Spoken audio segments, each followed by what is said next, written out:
Sanibona, Commander's morning. So khona le ndaba le lokivunguza eyokuthi uNcamalala unama similarities amaningi noDonald Trump. Yes, indeed.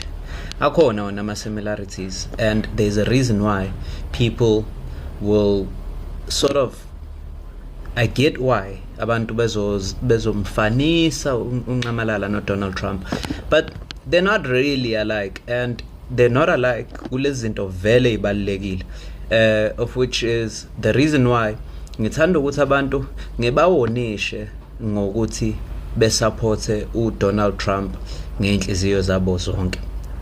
Number one, uDonald Trump before abe upresident ubevele esuka emndenini ocebile. So uDonald Trump kahle in all the ways that uNcamalala ended up being president, uDonald Trump akakwenzanga lokho. uNcamalala walwa elwela inkululeko, coming from nothing.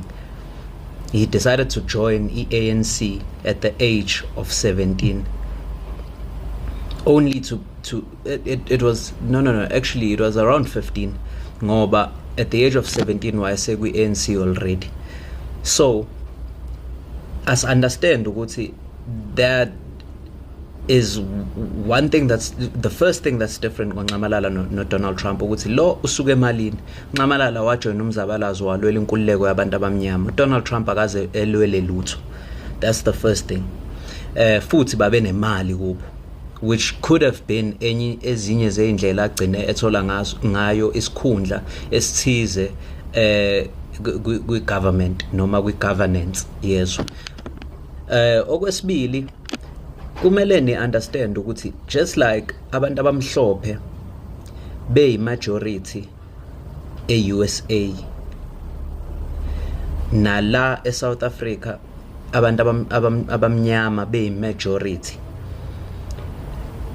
le similarity yokuthi uDonald Trump noZuma bathandwa ama-majority does not mean ukuthi therefore they stand for the same thing.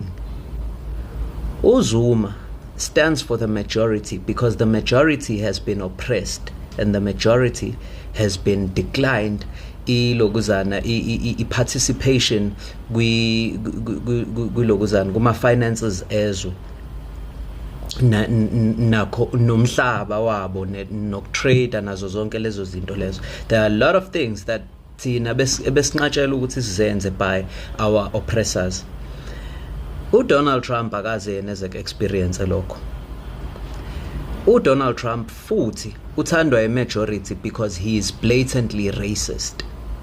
Ezinye zezinto lezo ezimenza ukuthi athandwe kakhulu uDonald Trump ukuthi he would say things that are racist because the majority of Americans are racist.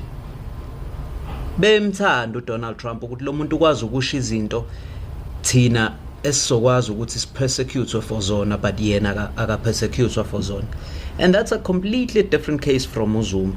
On the other hand, uZuma ngisho ngabe kuthiwa it is not ideal for him ukuthi mhlambe ngenza umzekelo ukuthi recognize, angisho ukuthi enikezwe rights. Obviously anyone has the right to become whatever they want to be, but ku-recognize ama-gender thizeni nakhona futhi akuwona ama-gender, because anyway asiphume la, ku-recognize inhlobo thizeni zabantu ababehave ngendlela thizeni, and then be-recognize kuze kubhalwe ngempela kumthetho sisekelo ukuthi there is a particular gender enje, when kahle uqala bekunama-gender awuthi wahambisana nama-physical attributes. But ke uthola ukuthi ngisho noma ngabe kuthiwa kunjalo yena uyakwazi lokho futhi ufisa izinto zibe kanjalo, he wouldn't go and actually say it and promote it and make it umthetho ukuthi kumele kube khona lokhu nalokhu ngenkani ngoba mina sengu-president. Why? Because he is inclusive, and uyile nhlobo yomuntu efuna ukuthi abantu be-exercise ama-rights abo ngayo yonke indlela. That is the main reason why wasuka from retirement ena imali eningi yokuthi kade upresident wadecide ukuthi ebuye ezolwa elwela ukuthi kunama injustices in the system, in the judicial system, kunabantu aba misuse ipower yabo. So therefore he came back and fought. So esibili nje esithathu leyo difference between Jacob Zuma no Donald Trump, yabo. Maningi amanye, I don't want to make this video long, but maningi amanye my examples, and we should be wary of this because the majority in the United States is the majority that keeps abantu abamnyama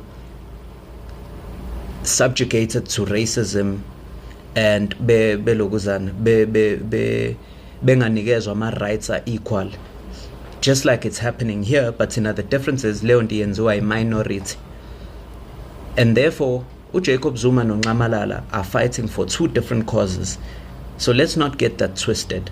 As much as he may seem like he is a traditionalist of some sort or ufuna izinto zenzeke ngendlela yakudala, Jacob Zuma and Donald Trump are not the same. Asibonga.